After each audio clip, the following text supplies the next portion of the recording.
മലയാള മനോരമയുടെ ഏതാണ്ട് ഒരു ഫുൾ പേജ് തന്നെ ദിലീപിനെ വിട്ടയച്ചു എന്ന ആ വാർത്തയ്ക്ക് വേണ്ടി നീക്കി വെച്ചിരിക്കുകയാണ്. നടിയെ പീഡിപ്പിച്ച കേസ് 6 പേർ മാത്രം കുറ്റക്കാർ, ദിലീപിനെ വിട്ടയച്ചു എന്ന് വളരെ സ്ട്രെയിറ്റ് ഫോർവേഡായ തലക്കെട്ടാണ് കൊടുത്തത്. സർക്കാർ അപ്പീൽ നൽകും എന്നും പറയുന്നു. ദിലീപിനെതിരെ ഗൂഢാലോചന കുറ്റം തെളിയിക്കാൻ ആയില്ല എന്ന് കോടതി.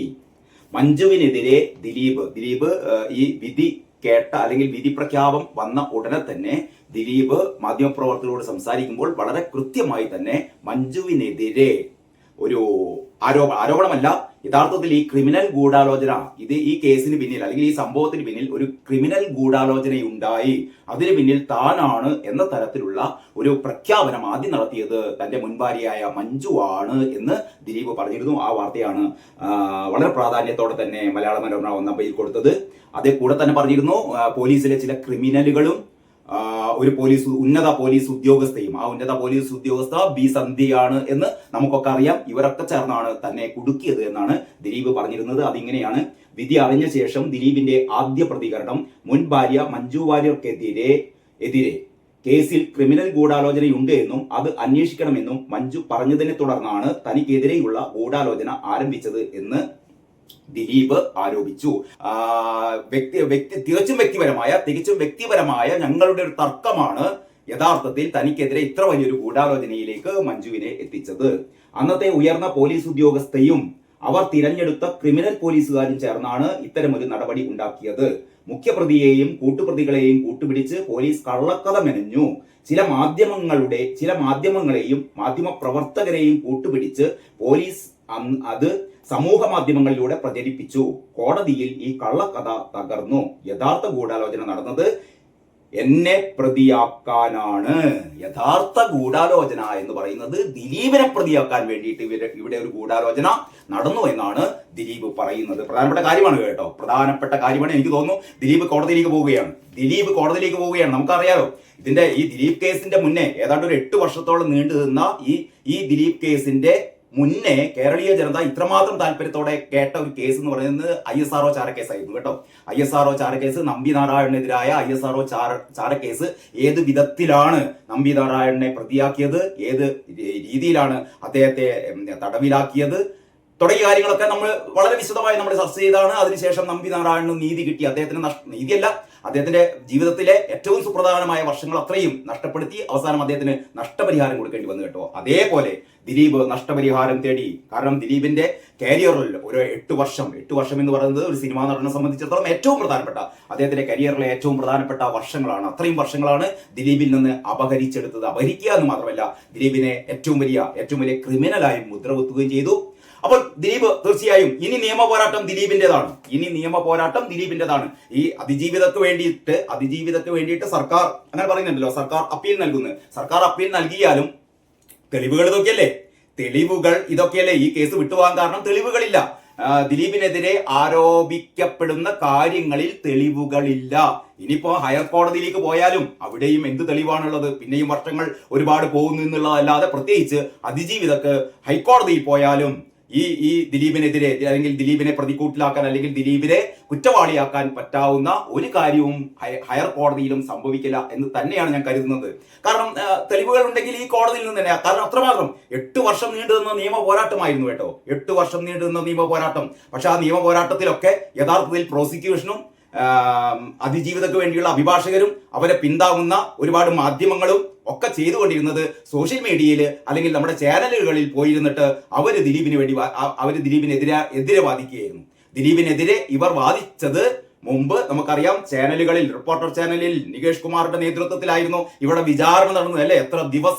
എത്ര ദിവസങ്ങളാണ് നികേഷ് കുമാറും ഈ അതിജീവിതയുടെ അഭിഭാഷകയും അവർക്കൊപ്പം നിലനിൽക്കുന്നവരും ചേർന്ന് എത്ര നിശിതമായിട്ടാണ് അല്ലെങ്കിൽ എത്ര രൂക്ഷമായിട്ടാണ് ദിലീപിനെതിരെ ആരോപണങ്ങളല്ല, കുറ്റവിചാരണ. ട്രയൽ യഥാർത്ഥത്തിൽ ഈ റിപ്പോർട്ടർ ടിവിയിലായിരുന്നു ട്രയൽ നടത്തിയിരുന്നത്. റിപ്പോർട്ടർ ടിവി മാത്രമല്ല, മിക്കവാറും മറ്റ് ചാനലുകളെല്ലാം അത് ഏറ്റുപിടിക്കുകയുണ്ടായി. പക്ഷേ ട്രയൽ നടക്കേണ്ടത് കോടതികളിലാണ്. കോടതികളിലാണ് തെളിവുകൾ ഹാജരാക്കേണ്ടത്. ഞാനിത് പ്രത്യേകം പറയാനുള്ള കാരണം ഇപ്പൊ നടന്നുകൊണ്ടിരിക്കുന്ന രാഹുൽ മാങ്കൂട്ടത്തിനെതിരെ ഇപ്പൊ നടന്നുകൊണ്ടിരിക്കുന്ന ഇതേപോലെ എങ്ങനെയായിരുന്നു ദിലീപിനെ പ്രതിസ്ഥാനത്ത് നിർത്തിക്കൊണ്ട് ദിലീപാണ് കുറ്റവാളി എന്നുള്ള രീതിയിൽ ഇവിടുത്തെ മാധ്യമങ്ങളൊക്കെ ഏത് രീതിയിലായിരുന്നോ ദിലീപിനെ മാന്തി കീറിയത് അതേപോലെയാണ്, ഒരുപക്ഷെ അതിനേക്കാൾ മോശം രീതിയിലാണ് രാഹുൽ മാങ്കൂട്ടത്തിനെ എതിരെ ഇപ്പോൾ ഒരു വിഭാഗം ചാനലുകളും ഒരു വിഭാഗം മാധ്യമപ്രവർത്തകരും ചേർന്ന് നടത്തിക്കൊണ്ടിരിക്കുന്നത്. പക്ഷെ ഇതൊന്നും കോടതിയിൽ നിലനിൽക്കില്ല. കോടതിയിൽ വേണ്ടത് തെളിവുകളാണ് കോടതിയിൽ വേണ്ടത്. അതല്ലാതെ ഏതൊക്കെയോ സ്ത്രീകൾ വന്നിട്ട് ഈ കള്ളപ്പരാതികൾ നൽകിയാൽ അതൊരിക്കലും കോടതിയിൽ നിൽക്കില്ല. പക്ഷെ ഈ ഒരു കേസിൽ ഈ അതിജീവിതയുടെ ഈ കേസിൽ സത്യങ്ങൾ ഉണ്ടായിരുന്നു. അവിടെ പീഡനം നടന്നിരുന്നു. അതിന്റെ ഭാഗമായിട്ടാണല്ലോ ഈ ആറു പേർക്കെതിരെ ശിക്ഷ വിധിച്ചത്. പക്ഷേ ദിലീപിനെ ശിക്ഷിച്ചാലേ അതിജീവിതക്ക് നീതി കിട്ടൂ എന്ന് പറയുന്നത് അതൊരു ശരിയായ ന്യായമല്ലല്ലോ. അതിജീവിതക്ക് നീതി വേണം. അതിജീവിതയെ ആക്രമിച്ചവരെ എന്ത് ചെയ്യണം? ശിക്ഷിക്കണം. അല്ലാതെ ദിലീപിനെ ശിക്ഷിക്കണം എന്ന് പറയാൻ നമുക്ക് എന്താണ് അധികാരമുള്ളത്? ഇവിടുത്തെ പൊതുസമൂഹത്തിന് എന്താണ് അധികാരമുള്ളത്? അത് കോടതിയല്ലേ തീരുമാനിക്കേണ്ടത്. കോടതി തീരുമാനിച്ചു, ദിലീപ് കുറ്റവാളിയല്ല. അപ്പോൾ അത് വളരെ വളരെ ആ രീതിയിൽ തന്നെയാണ് മലയാള മനോരമ കൊടുത്തിരിക്കുന്നത്. പിന്നെ മറ്റൊരു പീഡന കേസ് കൂടി വരുന്നു. സ്ത്രീത്വത്തെ അപമാനിച്ചു എന്ന് സംവിധായികയുടെ പരാതി. മറ്റൊരു സംവിധായിക, സിനിമാ രംഗത്താണല്ലോ ഏറ്റവും കൂടുതൽ ഇത്തരത്തിലുള്ള സ്ത്രീ പീഡന പരാതികൾ ഉയർന്നിരുന്നത് അല്ലെ. നേരത്തെ നമ്മളെ സിദ്ദീഖിനെതിരെ, രഞ്ജിത്തിനെതിരെ, ബാലചന്ദ്ര മേനോനെതിരെ മിക്കവാറും കേസുകളൊക്കെ തള്ളിപ്പോയി. ഇപ്പതാ PT കുഞ്ഞുമുഹമ്മദിനെതിരെ കേസ്. അറിയാലോ, PT കുഞ്ഞുമുഹമ്മദ് എന്ന് പറയുന്നത് ഈ ചലച്ചിത്രകാരൻ CPM-ന്റെ ഒരു സഹയാത്രികനാണ് കേട്ടോ. CPM-ന്റെ സഹയാത്രികനാണ്, അല്ലെങ്കിൽ CPM-ന്റെ തന്നെ ഒരു മുഖമാണ്. ആ PT കുഞ്ഞുമുഹമ്മദിനെതിരെയാണ് ഒരു സ്ത്രീ പരാതി നൽകിയിരിക്കുന്നത്. ആർക്കാ പരാതി നൽകിയത്? CPM-നാണ്, മുഖ്യമന്ത്രിക്ക്. CPM-നെ നല്ല ഞാൻ പറയുന്നത് മുഖ്യമന്ത്രിക്ക്. നമുക്കറിയാലോ, മുഖ്യമന്ത്രിക്ക് രാഹുൽ മാങ്കൂട്ടത്തിനെതിരെ ഒരു കള്ളപ്പരാതി വന്നപ്പോ എത്ര വേഗത്തിലായിരുന്നു. അത് ഉടനെ തന്നെ ക്രൈംബ്രാഞ്ചിന് കൈമാറുന്നു, അന്വേഷണം നടത്തുന്നു, അന്ന് രാത്രിയോടെ കേസെടുക്കുന്നു. ആ പരാതി, അതായത് രാഹുൽ മാങ്കൂട്ടത്തിനെതിരെയുള്ള ഈ കള്ളപ്പരാതി കിട്ടുന്നതിന് മുമ്പ് തന്നെ PT കുഞ്ഞുമുഹമ്മദിനെതിരായ പരാതി മുഖ്യമന്ത്രി കിട്ടിയിരുന്നു. അപ്പൊ മുഖ്യമന്ത്രി അതിലൊന്നും ചെയ്തില്ല. കാരണം എന്താണ്? അത് CPM-ന്റെ സഹയാത്രികനാണല്ലോ. ഇവിടെ CPM-ന്റെ സഹയാത്രികരും CPM-ന്റെ സ്വന്തം ആൾക്കാരും എന്ത് തമ്മാടിത്തം ചെയ്താലും അതിനെതിരെ നമ്മളൊന്നും ചെയ്യില്ല. ഏറ്റവും കൃത്യമായ അതിനുള്ള തെളിവാണ് PT കുഞ്ഞുമുഹമ്മദിനെതിരെയുള്ള ആരോപണം. ഞാൻ PT കുഞ്ഞുമുഹമ്മദിനെതിരെ ഉണ്ടായിരുന്ന ഈ ആരോപണം വളരെ ജെന്യുവനായ ആരോപണമാണ് എന്നൊന്നും അല്ലട്ടോ പറയുന്നത്. കാരണം മിക്കവാറും സ്ത്രീ പീഡനം എന്നും പറഞ്ഞു വരുന്ന പരാതികളിൽ 99% വ്യാജമാണ് എന്ന് നമ്മൾ മനസ്സിലാക്കിക്കൊണ്ടിരിക്കുകയാണ് കേട്ടോ. ഈ ഹേമ കമ്മിറ്റി റിപ്പോർട്ടിന് ശേഷം സിനിമാ നടന്മാർക്കെതിരെ, സംവിധായകർക്കെതിരെ വന്ന 100 കണക്കിന് പരാതികൾ അല്ലെ, അതിനുശേഷം വന്ന നിരവധിയായ മറ്റു രംഗങ്ങളിലും വന്ന പരാതികൾ, ഇതൊക്കെ തള്ളിപ്പോവുകയാണ് കോടതികളിൽ. കാരണം ഇത് കൃത്യമായ, അല്ലെങ്കിൽ വളരെ ജെന്യുവനായ, സത്യസന്ധമായ, വാസ്തവമായ പരാതികളല്ല എന്നതിന്റെ പേരിൽ മാത്രം. അപ്പോൾ PT കുഞ്ഞുമുഹമ്മദിനെതിരെ വന്ന ഈ പരാതി CPM സഹയാത്രികനായതുകൊണ്ട് ഇയാൾ കുറ്റം ചെയ്തു എന്നൊന്നും ഞാൻ പറയുന്നത്. രാഹുൽ മാങ്കൂട്ടത്തിനെതിരെ ഏത് രീതിയിലാണോ ഇവിടെ ഒരു പരാതി സൃഷ്ടിക്കപ്പെട്ടത്, ഒരു പക്ഷേ അതേപോലെ ഒരു പരാതി ആവാം ഇത്. അതല്ലെങ്കിൽ ഈ ഈ പരാതിക്കാരി, അല്ലെങ്കിൽ PT കുഞ്ഞുമുഹമ്മദിനെതിരെ പരാതി കൊടുത്തവരുടെ ഒരു തെറ്റിദ്ധാരണയോ ഒക്കെ ആയിരിക്കാം. അപ്പം വിധി കൽപ്പിക്കാൻ നമ്മളില്ല, വിധി കൽപ്പിക്കേണ്ടത് കോടതിയാണ്. ഏതായാലും PT കുഞ്ഞുമുഹമ്മദിനെതിരെയുള്ള വാർത്ത എങ്ങനെയാണ് നോക്കാം. മുഖ്യമന്ത്രിക്ക് 2 ആഴ്ച മുമ്പ് പരാതി, കേസെടുത്തത് ഇന്നലെ. അതായത് ഈ KPCC പ്രസിഡന്റിന് സണ്ണി ജോസഫിന് ഒരു ഇമെയിൽ സന്ദേശം കിട്ടിക്കഴിഞ്ഞ ഉടനെ തന്നെ അദ്ദേഹം അത് ക്രൈംബ്രാഞ്ചിന് കൈമാറി കേട്ടോ. എന്നിട്ട് പോലും പറഞ്ഞത് അത് വെച്ച് താമസിപ്പിച്ചു. യഥാർത്ഥത്തിൽ സണ്ണി ജോസഫ് അങ്ങനെ കൈമാറേണ്ട ഒരു കാര്യവുമില്ലായിരുന്നു. പരാതിക്കാരി അങ്ങനെ ഒരു പരാതി ഉണ്ടെങ്കിൽ അത് പോലീസിലല്ലേ കൊടുക്കേണ്ടത്? സണ്ണി ജോസഫിനാണ് കൊടുക്കേണ്ടത്. അങ്ങനെയാണെങ്കിൽ സണ്ണി ജോസഫ് അത് പാർട്ടിക്കുള്ളിലല്ലേ അത് അന്വേഷിക്കേണ്ടിയിരുന്നത്? കോൺഗ്രസ് ഭയങ്കര ആദർശത്തിന്റെ ആൾരൂപം, മൂർത്തരൂപം എന്നൊക്കെ പറയുന്നത് കോൺഗ്രസ് ചെയ്ത കുറെ വിഡ്ഢിത്തങ്ങളുണ്ട്. അക്കാര്യമെല്ലാം നമ്മളിപ്പോൾ ചർച്ച ചെയ്യുന്ന. ഏതായാലും സണ്ണി ജോസഫ് ആ പരാതി ഉടനെ തന്നെ പോലീസിന് കൈമാറി. പക്ഷെ നമ്മുടെ ആദർശ ധീരനായ കാരണഭൂതൻ എന്ത് ചെയ്തു? PT കുഞ്ഞുമുഹമ്മദിന് എതിരെയുള്ള പരാതിയാണല്ലോ അത് വേണ്ട, അത് തൽക്കാലം മൂപ്പർ എന്ത് ചെയ്തു, അത് പൂഴ്ത്തി വെച്ചു.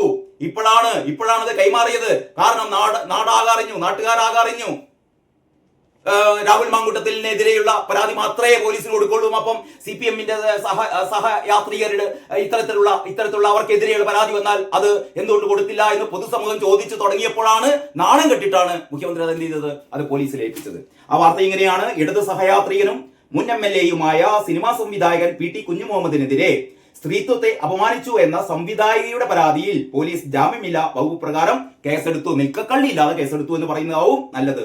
2 ആഴ്ച മുൻപ് മുഖ്യമന്ത്രിക്ക് ലഭിച്ച പരാതിയിൽ ഇന്നലെയാണ് കേസെടുത്തത്. കേട്ടില്ലേ അന്തംഗമികളെ, കേൾക്കണോട്ടോ. സംവിധായികയുടെ മൊഴിയെടുക്കുകയും കുറ്റകൃത്യം നടന്നതായി പറയുന്ന ഹോട്ടലിലെ CCTV തെളിവുകൾ ശേഖരിക്കുകയും ചെയ്ത പോലീസ് കേസെടുക്കാൻ വൈകിയതിന്റെ കാര്യം വ്യക്തമല്ല. കാര്യം എന്ത് വ്യക്തമല്ലാത്തത്? PT കുഞ്ഞുമുഹമ്മദ് ആയതുകൊണ്ട് വ്യക്തമല്ല. നേരെ മറിച്ച് ഇത് കോൺഗ്രസ് സഹയാത്രികനോ BJP സഹയാത്രികനോ ആയിരുന്നെങ്കിൽ എപ്പം കേസെടുത്തു എന്ന് ചോദിച്ചാൽ പോരെ? എപ്പോ കേസെടുത്തു എന്ന് ചോദിച്ചാൽ മതി. ഇത് നമ്മളെ സഹയാത്രികരാകുമ്പോ മറ്റേ ശ്രീമതി ടീച്ചറും ബാലനും വന്നിട്ട് തീവ്രത പരിശോധിച്ചോന്ന് അറിയില്ല കേട്ടോ. ശ്രീമതി ടീച്ചറും ബാലനും ഉടനെ ആ യന്ത്രവുമായി PT കുഞ്ഞുമുഹമ്മദിന്റെ അടുത്ത് എത്തണം. എന്നിട്ട് അവർ പരിശോധിച്ച് പറയണം തീവ്രത വളരെ കുറഞ്ഞതാണ്, തീരല്ലാത്തൊരവസ്ഥയാണ്. PT കുഞ്ഞുമുഹമ്മദ് തന്നെ പറയുന്നുണ്ട് കേട്ടോ. അതായത് PT എന്താ പറയുന്നത് അറിയോ? സ്ത്രീ പ്രശ്നങ്ങൾ ഉയർത്തിക്കൊണ്ടുവന്ന ചലച്ചിത്ര പ്രവർത്തകനാണ് ഞാൻ സ്ത്രീ പ്രശ്നങ്ങളൊക്കെ ഉയർത്തിക്കൊണ്ടുവന്ന ആളാണ് ഞാൻ. അങ്ങനെ പീഡിപ്പിച്ചിട്ടൊന്നുമില്ല, അപമര്യാദയായി പെരുമാറിയിട്ടില്ല, എനിക്ക് പല രോഗങ്ങളുമുണ്ട്, പരാതിക്കാരി തെറ്റിദ്ധരിച്ചതാവാം, മാപ്പ് പറയാനും തയ്യാറാണ്. ഇതും തന്നെ കുഞ്ഞുമുഹമ്മദ് എന്തോ ഒരു കൈക്രിയ കുഞ്ഞുമുഹമ്മദ് ചെയ്തിട്ടുണ്ട് എന്നുള്ളത് ഉറപ്പാണ്. അല്ലെ പിന്നെ മാപ്പ് പറയാനും ഞാൻ തയ്യാറാണെന്നൊക്കെ പറയണോ? തെറ്റിദ്ധരിച്ചതാണ്. നേരത്തെ നമുക്കറിയാലോ രഞ്ജിത്തിന്റെ കാര്യത്തിൽ. രഞ്ജിത്ത് ആ ബംഗാളി നടിയുടെ വള തൊട്ട് നോക്കിയെന്നോ, കൈ തൊട്ട് നോക്കിയെന്നോ, ഷോൾഡർ തൊട്ട് നോക്കിയെന്നോ, മുടി പിടിച്ച് നേരെയാക്കിയെന്നോ ഒക്കെയാണ് പറഞ്ഞത്. അപ്പൊ രഞ്ജിത്തിനും അന്ന് പറയായിരുന്നല്ലോ അത് തെറ്റിദ്ധരിച്ചതാണ് നടി, ഞാൻ അവളുടെ വളയൊന്ന് പിടിച്ചു നോക്കി, അല്ലെങ്കിൽ മുടിയൊന്ന് മാറ്റി കൊടുത്തു, അല്ലെങ്കിൽ ഷോൾഡറിലൊന്ന് കൈവച്ചു എന്ന് രഞ്ജിത്ത് പറഞ്ഞില്ലല്ലോ. രഞ്ജിത്ത് വളരെ മാന്യമായി ഈ രീതിയിൽ കള്ളത്തരൊന്നും പറഞ്ഞില്ല. പക്ഷെ PT കുഞ്ഞുമുഹമ്മദിന്റെ ഈ പ്രസ്താവനയിൽ തന്നെ അദ്ദേഹം എന്തോ ഒരു നമുക്കറിയില്ല, നമ്മൾ പറയുന്നില്ല. പക്ഷെ അദ്ദേഹം പറയുന്നു അപമര്യാദയായി പെരുമാറിയിട്ടില്ല, എനിക്ക് പല രോഗങ്ങളുമുണ്ട്. ഇതൊന്നും PT കുഞ്ഞുമുഹമ്മദ് പറയേണ്ട കാര്യമില്ലല്ലോ. എനിക്ക് പല രോഗങ്ങളുമുണ്ട് എന്നൊന്നും PT കുഞ്ഞുമുഹമ്മദ് പറഞ്ഞിട്ട് കാര്യമില്ല. രോഗികളായ ആൾക്കാർ പീഡിപ്പിക്കില്ല എന്ന് എവിടെയും പറഞ്ഞിട്ടൊന്നുമില്ല. ഏതായാലും രാഹുൽ മാങ്കൂട്ടത്തിൽ MLA-ക്കെതിരായ പീഡന പരാതിയിൽ പോലീസ് കേസെടുക്കുന്നതിന് മുമ്പ് തന്നെ ഈ പരാതി മുഖ്യമന്ത്രിയുടെ ഓഫീസിൽ ലഭിച്ചിരുന്നതായാണ് വിവരം. പോരെ തൃപ്തിയായില്ലേ? രാഹുൽ മാങ്കൂട്ടത്തിനെതിരായ പരാതി മുഖ്യമന്ത്രിയുടെ കയ്യിലെത്തുന്നതിന് മുമ്പ് തന്നെ PT കുഞ്ഞുമുഹമ്മദിനെതിരായ പരാതി കിട്ടിയിരുന്നു. പക്ഷേ മുഖ്യമന്ത്രി അതിൽ ഒരു നടപടിയും എടുത്തില്ല, അത് പോലീസിന് കൈമാറിയില്ല. അപ്പോൾ ഇതിന്റെ ഒക്കെ പിന്നിൽ രാഷ്ട്രീയമാണ് എന്നത് വ്യക്തമായല്ലോ.